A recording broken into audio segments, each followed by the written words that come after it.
Welcome to the third episode of Nutty Planet. We are your host, Noah Fate. And Zen Punchable.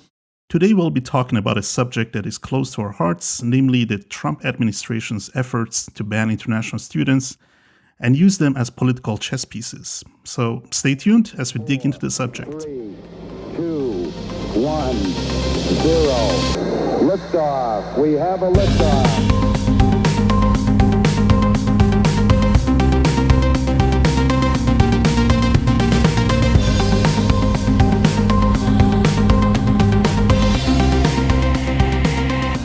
So Zen, this week has been a rough one for international students, as the Trump administration has come down hard on them. Yeah, man, you're definitely right. It's been a tough week for the international student community, and we can feel their pain in a way because we were once international students ourselves. But just to give our listeners a better understanding of everything, we should sort of rewind a little bit, pre-pandemic days. The rules are generally for international students. They are required to take most classes physically. They need to physically attend courses on campuses. But obviously, because the pandemic hit and safety issues kicked in, everything, they wanted the universities wanted to keep everybody safe, and Right. obviously because of the state orders and so on. They started closing all the campuses down, and it shifted from physical attendance to majority of the universities Having they online transitioned. classes, yeah. Yes, they transitioned into fully going to online courses. Now, the recent rule that ICE or DHS, which is the Department of Homeland Security, what they're trying to implement is basically they're saying that international students are required to physically attend courses on campus. So, and they're given a certain amount of time now. But that is making it very difficult for them, obviously, because it's a matter of safety now. You got to make a choice between your safety and not being potentially deported from this country for not following immigration rules. Yeah. And even universities are having a hard time following those rules because the news just came out of nowhere. Yeah. And they're given such a short amount of time to transition because they were already focusing on the coming semester, the fall semester, and majority of the universities were already sort of trying to figure out how they would carry on with this with all the online courses. But now Right. they're given these orders that, okay, well, you can't do that anymore. Otherwise, the students, if they don't attend your university because you're not given the physical courses, they are required to change either the college or the university to whichever college is giving these options of physically attending courses. So that is where sort of the issue stands right now. And Yeah, it doesn't, like what we should mention is that in the US specifically right now, COVID-19 cases are on the rise. right. So, as a matter of fact, the situation right now is far more dangerous than a couple months ago. So, your chance of being infected is so much higher now. And yet, here comes the administration and is asking universities to essentially force international students to attend class, Right. gathering groups in an enclosed space, which puts not just the students at danger, but also the teachers. Right. And, that to me is just another sort of xenophobic attempt to enforce rules that are against public safety. Exactly. That is really, I feel like, mostly for political reasons at this point. It has nothing to do really with academic progress or anything like that. Oh yeah. So definitely, and the Trump administration and the Department of Homeland Security, they are basically just trying to force schools and colleges and universities to open up.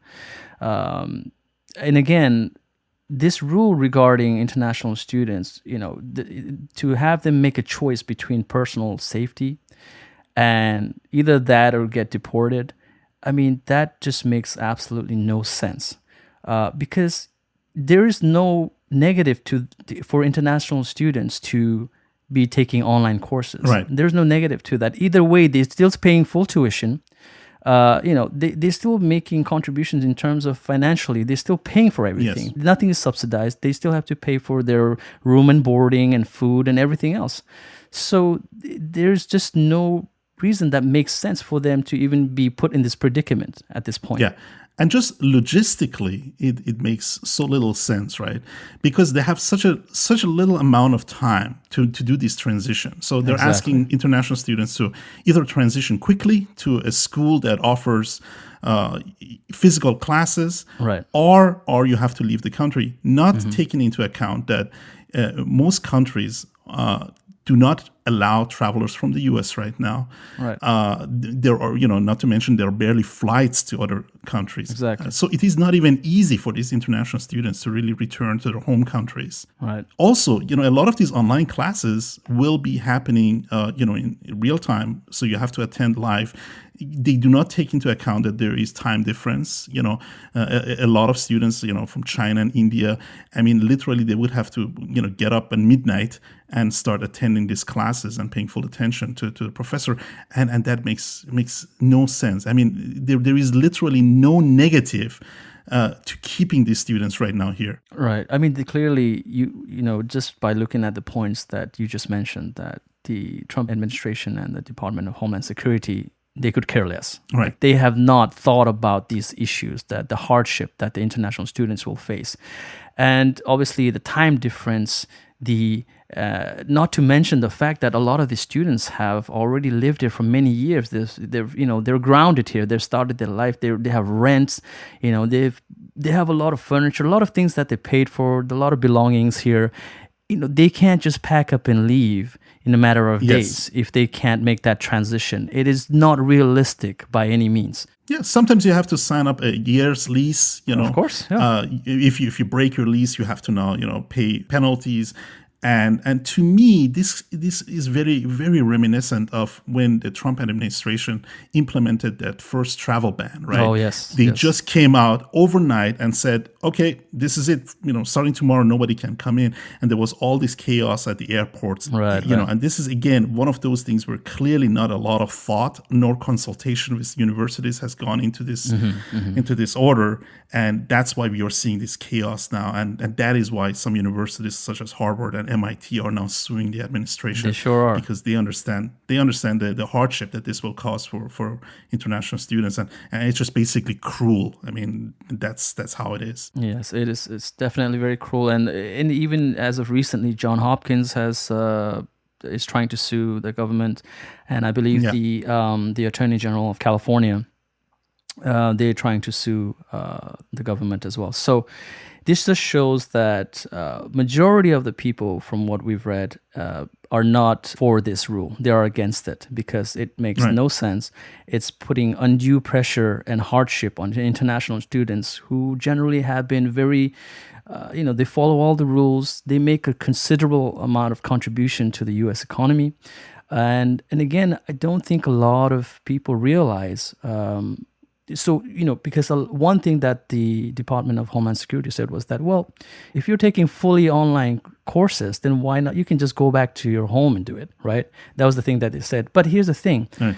What they don't realize that is some students, they come from quite a financially poor background. And some countries are not as developed. Right. And even the internet connections are not as fast. Correct. There's spotty connections. Maybe in certain countries, like, for example, in my previous episode, I explained that, I have experience living in Nepal.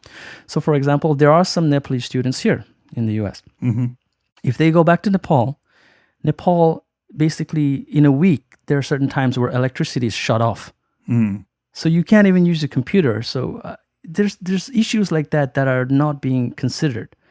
So, you can't just think that every international student comes from a wealthy background. They're living in a country where, it's the same as the U.S. Yeah. So, on that note, we kind of mentioned that both Zen and me, we came to the United States, I think, as international students about 20 years ago. Right. And so we can really relate to this issue because there is this idea that a lot of international students come sort of from a wealthy background, and that is not always true. Oftentimes, it takes their families. They have to put their entire life savings for their children to be able to attend school. Some of our listeners might not know, but international students have to pay full tuition. And in doing so, oftentimes they are subsidizing American students. So universities and colleges are really dependent on these international students, to be able to offer the quality of education that they're offering, and that is oftentimes overlooked. So maybe Zen, you can kind of tell me a little bit about how it was when you came to the U.S. and the kind of hardships that you had to go through when you arrived here. Obviously being far from family is one of them. Sure. Yeah. I mean, I think all international students can attest to this. Obviously, everybody's individual experiences are maybe slightly different. But there's a certain process that you have to go through. Obviously, you have to follow rules, immigration rules and laws.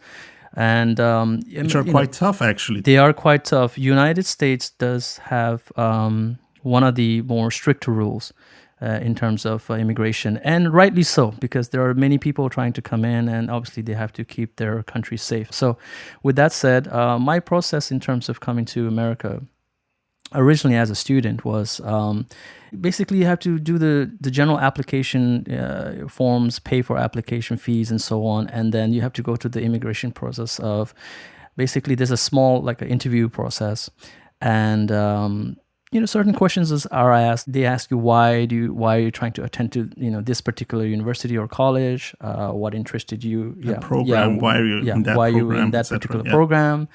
And so on. So, there's that process. And obviously, luckily I passed and I managed to come to the US but once you arrive to the United States, it's a total different story as well. You got to get acclimated to this new surroundings, and basically you're far away from family, you're far away from home.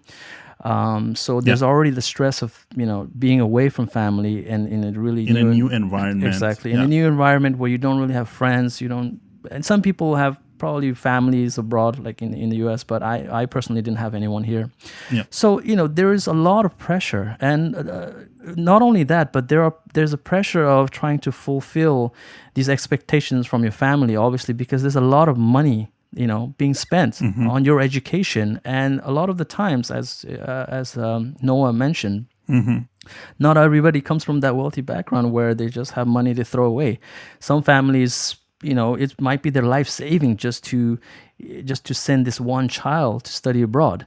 And that child takes on that responsibility, that stress of having to succeed. Right. Otherwise, their parents just wasted all that money for no reason if you don't succeed. So there's that, pressure already. Right. So, just with that, and then having now these ridiculous rules being placed on these students, it just makes no sense. But yeah, I kind of feel like a lot of people really underestimate the love that international students had, in deciding to come to the United States. Sure. Yeah. We come here, because we really are worshiping this ideal of the American way of life, and right. We have to work twice as hard as Americans to overcome the challenges. I mean, starting with language, like when I came to the US, I barely spoke any English, and so I had to really work so hard to first learn English, right. and then attend classes, and it was hard. It was not always easy, and that is just an aspect that is often overlooked. It sure is. Yeah, I mean, language is one thing, culture is another thing. Again, getting acclimated to new environment, to new culture, to new, the society. It's just very different depending on where you come from. And if you don't speak English and you're coming here and you're just learning everything new, and on top of that, language is a barrier, that is definitely a very, very tough thing to overcome. And a lot of international students overcome that. So what we're trying to say basically is, as it is, there are a lot of pressure and stress these students go through and they deal with on a daily basis when they're here. So for the US government to implement this ridiculous rule on such a short notice, and basically not even having any sort of option. I mean, they are given some option, but it's not a realistic option. Right. So it's just undue stress. I mean, it just makes no sense. Yeah. And And as we talked about it, there is such a political aspect to this issue, right? it sure is, yeah. As you know, I feel like one of the main issues right now is, international students. Majority of international students in the U.S. are coming currently from China and India, and with everything that is going on between the U.S. and China, I feel like that's another pressure point that the U.S. is using. But it's also because it's almost like a distraction from the poor job that the U.S. has done on the pandemic. And they're kind of looking for like a distraction from that, and international students just it's again one of those build the wall kind of issues, like let's throw this attention on these foreigners here, and yeah, we are about to throw them out and everybody's gonna cheer, and it has nothing to do with the current situation we are in. That is, and honestly, it's that is exactly why Noah and I feel like we should sort of explain and give an overview of the contributions of the international students, what they contribute to the U.S. economy. Obviously, Right. as Noah mentioned, there's a political sort of a charge with this whole concept of if the international students don't do this and this and this, we're going to kick them out. There's a political nature to this. There's a goal that they're trying to achieve with this, but we need to sort of explain why this makes no sense, and that is how the international students actually, how much they contribute to the U.S. economy. Right. And if we look at the numbers from 2018 and 2019, basically there were about over a million. There were over a million international students in the U.S. And from those million, approximately 40 to 45 billion dollars was generated. Basically, that's how much was contributed by international students. And from that amount, over 60% was basically finance coming from overseas. So that's a significant amount of money that's being poured into this economy from Right. overseas. Right. So, and that has led to huge numbers of jobs being created and supported. Yeah. With that amount of money being poured in. So it's. I think people need to understand that in an increasingly global economy, international students represent a chance for the U.S. to actually get ahead in the game. Sure. What happens is a lot of these students end up being entrepreneurs and start companies. Little known fact is that about 25% of founders of billion-dollar startups in the U.S. are international students. Now, this is even more staggering if you take into account that only 5.5% of the total student population is composed of international students. Right. So even so, they really account for a fraction of the total student population. Their economic impact It's huge. is huge. I mean, like hundreds of thousands of Americans are employed then later on by these companies. Sure. And people forget that.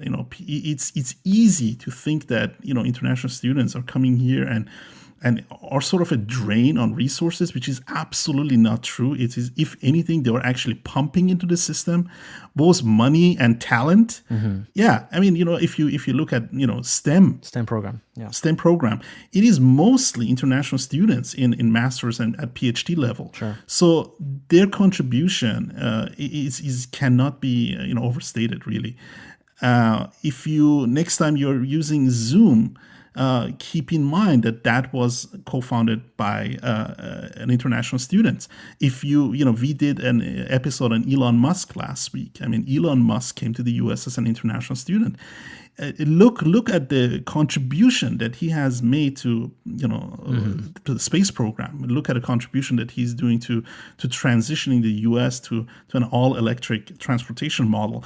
I mean, we are talking about billions, eventually maybe trillions of in return. So Right. Yeah, I think it's very easily forgotten and very easy to overlook these sort of numbers because I think eventually what happens is international students that graduate in the United States, and once they start working and once they succeed in whatever field they're in, obviously most of them do become U.S. residents and citizens, and they're not looked at as international students anymore, obviously. So that is very easily forgotten. And the path that they took, the hardship, the road that they took to become who they became, and then Right. eventually settle down within the United States and contribute to the economy. Yeah.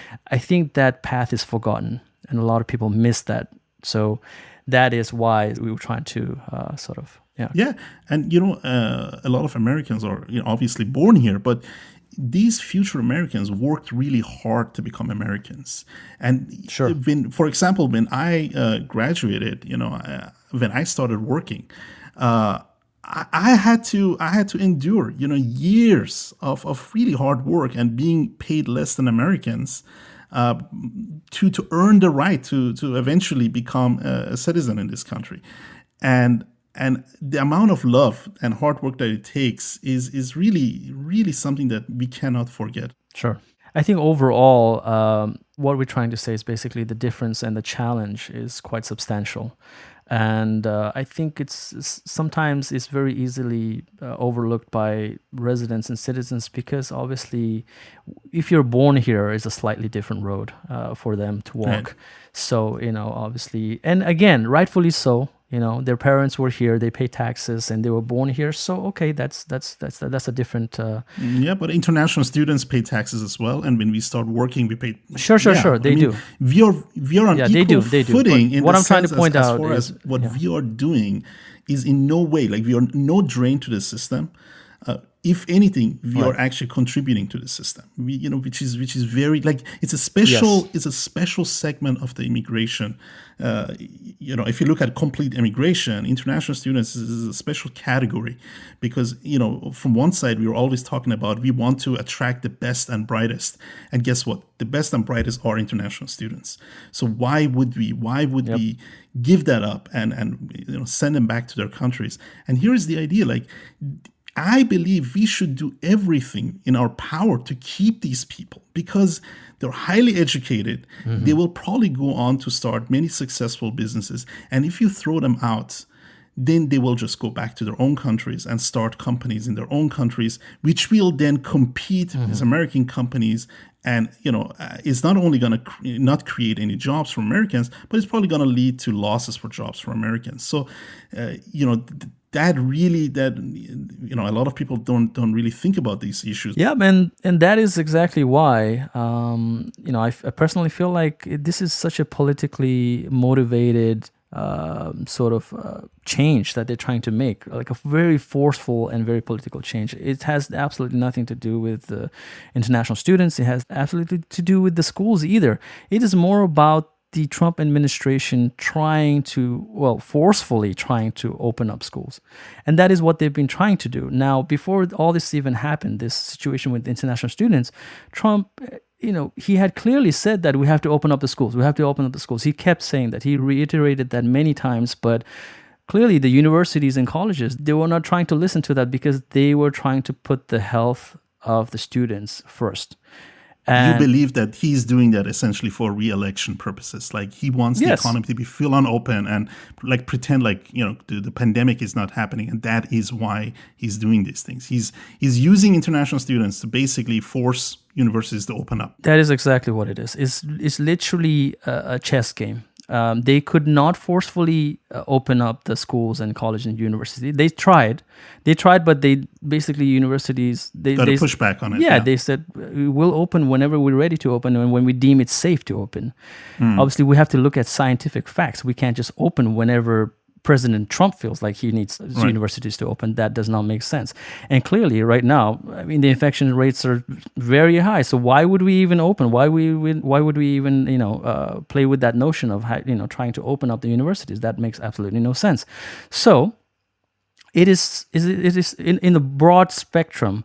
This is just a political chess game where they're trying to push all their agendas forward in terms of trying to make this upcoming November election more advantageous for President Trump. That is what we feel like the ultimate goal of this sort of the rules that they're trying to implement. And guess what? The international students are the ultimate scapegoat at this point, because they have absolutely nothing to do with whatever's going on with the election. right? That is not even remotely related, but Right. somehow or one way or another, they are getting the brunt of this sort of Yeah. this extreme measures. So, in conclusion, that is what's going on right now, and it's just even after explaining all these benefits that international students bring to the U.S. economy, it's just whatever they're trying to implement is just has no Yeah, it's a ploy of sorts. exactly. Yeah. And here's the other thing. This pandemic, in Trump's own words, is not supposed to last forever. So we are talking about perhaps having a vaccine, in early 2021. Does it really make sense to throw 1 million students out of the country if you're having a vaccine 4 months down the road? It makes absolutely zero sense. Right. And again, having students just taking online courses, what does that do negatively? How does that negatively impact anyone or the economy? It doesn't. It has no negative impact. It is, again, just their way of trying to force the schools to open. That is exactly what it is, and we're going to just leave it at that. And again, we just like to show our support for the international students and just tell them to obviously try to stay within the rules of the law, speak to their universities, and just try to. I'm sure the universities are right now scrambling to try to help them and try to obviously keep their students, but keeping them safe. Yeah, keeping them safe. So I hope. I hope the rule changes. I hope this is not going to be implemented. Right. And definitely, they are a valuable asset to the U.S. economy. No doubt. Definitely. So, yeah, I think that's how it should be. With that said, this is the end of episode 3. Yeah. On a short notice, I would like to mention that, please find us on social media. We are now on Twitter. We do have a YouTube channel. We are on Instagram. So reach out to us. We would love to hear your comments, and just search for Nutty Planet, and we should show up on all sorts of different social media. Yep, so thank you for tuning in with us today. We both hope you have enjoyed this episode, and we will definitely have a lot more content coming your way. So stay tuned and take care. Bye.